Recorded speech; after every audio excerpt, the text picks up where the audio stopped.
अस्सलाम वालेकुम everyone, welcome back to the channel. और अब हम आते हैं हमारे नेक्स्ट लेक्चर यानी कि लेक्चर नंबर 7 की तरफ, CS302। और हमारा ये जो नेक्स्ट लेक्चर नंबर 7 है, इसका हमारा सबसे पहले टॉपिक है डीसी वोल्टेज के बारे में, डीसी सप्लाई वोल्टेज के बारे में।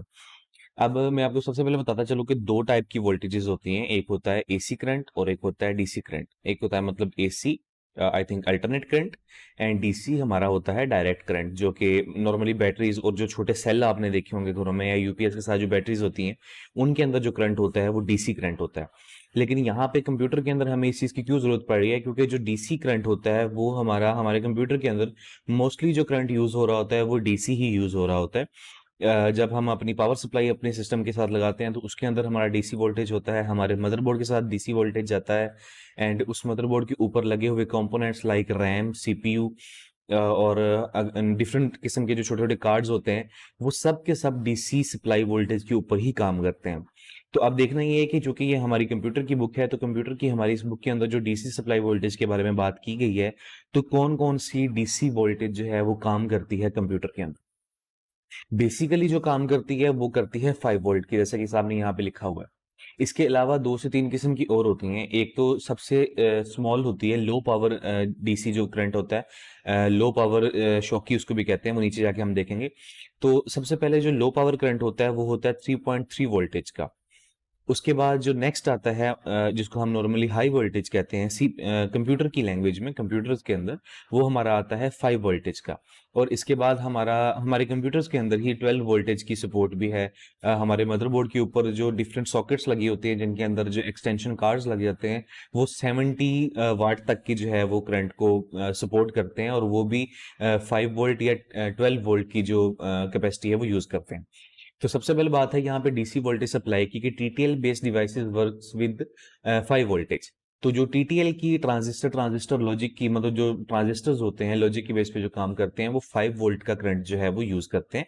एंड इसके बाद हमारी जो सीमोस होती है वो 3.3 की जो वोल्टेज है वो यूज करती है। जैसे यहाँ पे इस लाइन में आप देख सकते हैं टीटीएल यूज करता है 5 वोल्टेज, एंड यहाँ पे आप देख सकते हैं सीमोस की जो टेक्नोलॉजी है वो यूज करती है हमारी 3.3 की वोल्टेज, जिसको लो पावर जो है वो वोल्टेज कहा जाता है। और जो हमारी 5 वोल्टेज होती है उसको हाई पावर कहा जाता है।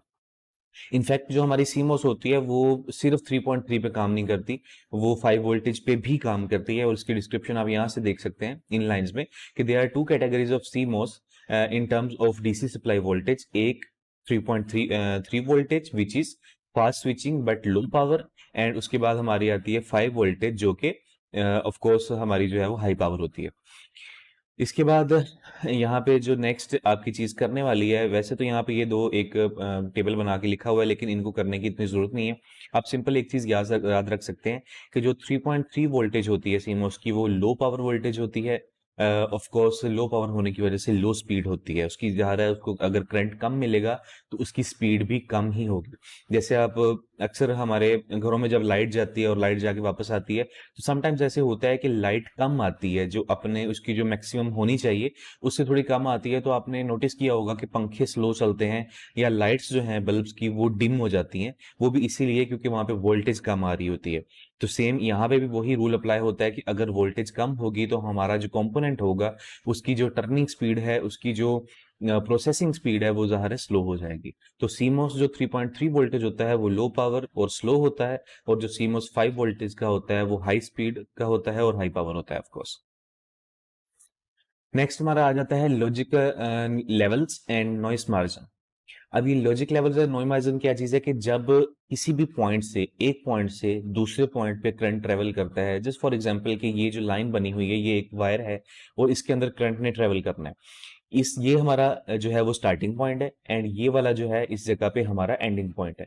तो जब हमारा करंट इस पॉइंट से लेके इस पॉइंट की तरफ ट्रेवल करेगा तो जाहिर है उसको ट्रेवल करने में उसका जोर भी लगेगा, जैसे हम नॉर्मली सड़क पे चलते हैं हमारा जोर लगता है, सेम उसी तरह उसका जोर भी लगेगा एंड एवरीथिंग लाइक दैट। तो यहाँ पे क्या होगा, उस की वजह से, उस ट्रेवल की वजह से हमारी वायर के अंदर जो है वो बजिंग साउंड क्रिएट होगा। एंड आप में से मोस्टली लोगों ने वो बजिंग सुनी भी होगी। अक्सर घरों के बाहर जो खंभे लगे होते हैं, टावर्स लगे होते हैं बिजली की, उसके ऊपर ट्रांसफॉर्मर्स पड़े होते हैं। तो जहाँ पे हाई वोल्टेज करंट जो है वो अक्सर 11 केवी का जो है वो गुजर रहा होता है, वहां पे क्या होता है कि बजिंग का एक साउंड आता है, वो करंट की बजिंग साउंड होती है, उसको हम नॉइस मार्जिन कहते हैं। तो जिस जगह पे ज्यादा वोल्टेजेस पास होंगे वहां पे जो हमारा नॉइस मार्जिन होगा वो ज्यादा होगा। और उसकी वजह से ये यहाँ पे इंक्लूड करने का मकसद जहां तक मुझे समझ आया वो यही है कि जब हमारा कंप्यूटर हम ऑन करते हैं तो अक्सर आपने देखा होगा कि जब हम लैपटॉप के थ्रू या पीसी के थ्रू अपने माइक के अंदर कुछ बोलते हैं, रिकॉर्ड करते हैं, तो आगे से सुनने वाले को पीछे से एक डिस्टॉर्शन आ रही होती है। अक्सर आप लोगों ने सुना होगा कि यार तेरे माइक में से शोर आ रहा है, अपना माइक ठीक करो, ये वो वगैरह वगैरह। तो वो शोर कहाँ से आ रहा होता है? आपके आसपास अगर शोर नहीं है तो वो कहाँ से आ रहा है? वो शोर हमारे लैपटॉप या सिस्टम के अंदर से ही क्रिएट हो रहा होता है। और वो उसी वजह से कि हमारा सिस्टम उस वक्त चूंकि करंट के ऊपर चल रहा है और करंट की प्रॉपर डैम्पिंग वहां पे नहीं हो रही है, तो उसका जो नॉइस क्रिएट हो रहा है वो आपके माइक के थ्रू ट्रेवल कर रहा है, क्योंकि उसको निकलने के लिए जगह चाहिए। और उसको निकलने के लिए फिर माइक ही मिलता है, क्योंकि वही एक इनपुट सोर्स है जो आपके शोर को जो कैच कर रही होती है। तो इस वजह से वहां पे नॉइस आ रहा होता है। तो जहां तक ये नॉइस मार्जिन की बात है, मुझे इसका यही समझ आया था। वेल, इसका इतना ज्यादा करने की कुछ जरूरत नहीं है, आप इसको सिर्फ एक बार इसकी एक फर्स्ट लाइन देख लें, यही आपके लिए काफी होगा। नेक्स्ट जो डायग्राम है ये भी पेपर के लिहाज से बिल्कुल इंपॉर्टेंट नहीं है, और टीटीएल लॉजिक लेवल्स जो हैं ये भी करने की कोई जरूरत नहीं है, ये भी पेपर के लिहाज से बिल्कुल भी इंपॉर्टेंट नहीं है। इसमें सिर्फ करने वाली जो मेन चीज थी वो यही थी कि 3.3 वोल्टेज और 5 वोल्टेज का जो करंट है उसके अंदर क्या डिफरेंस है, और वो यही है कि 3.3 जो है वो लो पावर है और स्लो है, एंड उसके बाद जो हमारा 5 वोल्ट है वो हाई पावर है एंड फास्ट है। एंड उसके बाद यहाँ से ये भी करने की जरूरत नहीं है। नॉइस मार्जिन वाला पोर्शन जो है वो अगेन जो है वो रिपीट हो रहा है। नॉइस मार्जिन के अंदर जो अगर आप चीज कुछ करना चाहते हैं ना, तो यहाँ से मैं रिकमेंड करूंगा कि ये वाला जो फॉर्मूला है ना, ये वाला आप लाजमी जो है वो करें।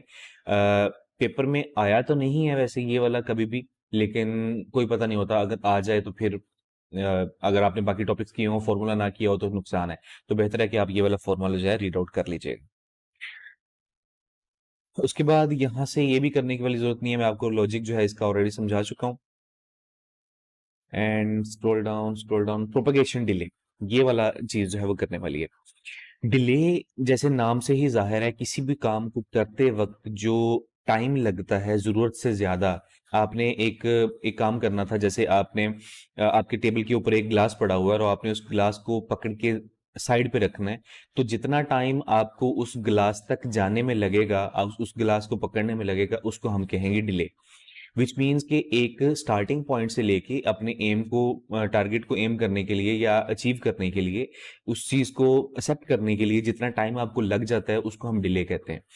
तो यहाँ पे बात जो की हो रही है कंप्यूटर्स की, तो यहाँ पे डिले या तो इनपुट डिले आएगा या सिग्नल्स के रिलेटेड डिले आएगा, डाटा के रिलेटेड डिले आएगा। तो यहाँ पे प्रोपगेशन डिले का क्या मतलब है कि when ever a signal passes through a get it experiences a delay. क्या मतलब है इसका कि जब एक सिग्नल एक पॉइंट से दूसरे पॉइंट की तरफ जाता है तो उसके बीच में एक डिले आता है। उस डिले का क्या मतलब है कि उसको गुजरने के लिए वहां से जगह चाहिए थी, उसको परमिशन चाहिए थी, एनीथिंग लाइक दैट, वो डिले ही कहलाएगा। फॉर एग्जाम्पल, यहाँ पे हम जाते हैं हमारे इस पे डेस्कटॉप पे, और अगर मैं अपने फॉर एग्जाम्पल यहाँ पे जाके इसके ऊपर क्लिक कर देता हूँ, मतलब मैं चाहता हूँ कि मैं अपने साइकिल बिल को स्कैन करूँ, तो मैं अपने साइकिल में राइट क्लिक करता हूँ, एक ही पैनल ओपन हो गया, और अब मैंने स्कैन के ऊपर क्लिक करना है लेकिन मैंने अभी तक क्लिक नहीं किया। तो यहाँ पे मेरा कर्सर आ चुका है, अब इसको क्लिक करने तक जितना टाइम लगेगा वो डिले कहलाएगा। या इसकी सिंपल एग्जांपल अगर आप देख लें कि हमारे अक्सर हमारे लैपटॉप्स वगैरह स्लो हो जाते हैं, तो जब भी हम कोई फाइल ओपन करते हैं तो वो ओपन नहीं हो पाती। तो मैं इस पर राइट क्लिक करता हूँ और इसकी प्रॉपर्टीज के ऊपर क्लिक करता हूँ। ये जो सामने आपके सामने प्रॉपर्टीज ओपन हुई हैं, इन प्रॉपर्टीज को ओपन होने में जितना टाइम लगा वो डिले कहलाएगा। वैसे यहाँ पे इसका कोई डिले लाइक हाफ सेकंड था, तो इसका डिले भी हाफ सेकंड ही कहलाएगा। लेकिन अगर ये प्रॉपर्टीज ओपन होने में 3 से 4 सेकंड ले लेती, तो ये 3 से 4 सेकंड हमारा डिले कहलाता, क्योंकि हमने कंप्यूटर को अपनी तरफ से इनपुट दे दिया है। अब कंप्यूटर का काम है कि वो हमें आउटपुट प्रोवाइड करे, लेकिन उस आउटपुट के बीच में एक और प्रोसेस आता है जिसको हम कहते हैं प्रोसेसिंग। उस प्रोसेसिंग पे जितना टाइम लगेगा वो हमारा डिले कहलाएगा। इसी तरह जब एक सिग्नल ट्रेवल करता है, एक सिग्नल इनपुट होता है या वो सिग्नल प्रोसेस होता है और उसके बाद आउटपुट होना होता है उसने, तो उसके बीच में उसको जितना भी टाइम लगता है एक पॉइंट से दूसरे पॉइंट पे ट्रेवल करने के लिए, उसको हम कहेंगे प्रोपागेशन डिले। इसकी रियल लाइफ सिंपल एग्जांपल में अगर आपको बताऊं कि अक्सर हम यहाँ पाकिस्तान में रहते हुए आउट ऑफ कंट्री कॉल करते हैं, तो उसमें आपने सुना होगा अक्सर आपने ये चीज खुद भी नोटिस की होगी कि जब हम बाहर वाले किसी कंट्री के बंदे से बात कर रहे होते हैं, तो हम दोनों की कम्युनिकेशन के अंदर कुछ गैप आ रहा होता है। हम यहाँ से एक लफ्ज बोलते हैं और उस बात का रिप्लाई तकरीबन 3 सेकंड बाद अगला बंदा देता है। जस्ट लाइक दैट, अगर मैं यहाँ से कहता हूँ अस्सलाम वालेकुम, और उसके बाद बिल्कुल साइलेंस होगा, कुछ नहीं, और 3 सेकंड बाद या 4 सेकंड बाद या 5 सेकंड बाद आगे से जवाब आएगा वालेकुम सलाम। जबकि अगर हम यही पाकिस्तान में इनसाइड कंट्री अगर हम ये काम करते हैं, हम यहाँ से बोलते हैं अस्सलाम वालेकुम और फौरन आगे से वालेकुम सलाम आ जाता है। क्यों? क्योंकि विद इन पाकिस्तान जब वो सिग्नल ट्रेवल करता है तो उसको इतना डिले नहीं आता, इतना टाइम नहीं लगता एक पॉइंट से दूसरे पॉइंट पे जाने के लिए। तो वो हमें जितना भी एक नैनो सेकंड या हाफ सेकंड लगता है वो हमें फील नहीं होता। लेकिन जब हम इसी तरह आउट ऑफ कंट्री बात कर रहे होते हैं तो हमारी बात सिग्नल के थ्रू वहां तक पहुंचने में एक टाइम रिक्वायर होता है, 3 से 4 सेकंड का टाइम लग जाता है और फिर आगे से आंसर आता है। उस 3 से 4 सेकंड को हम कहेंगे प्रोपगेशन डिले।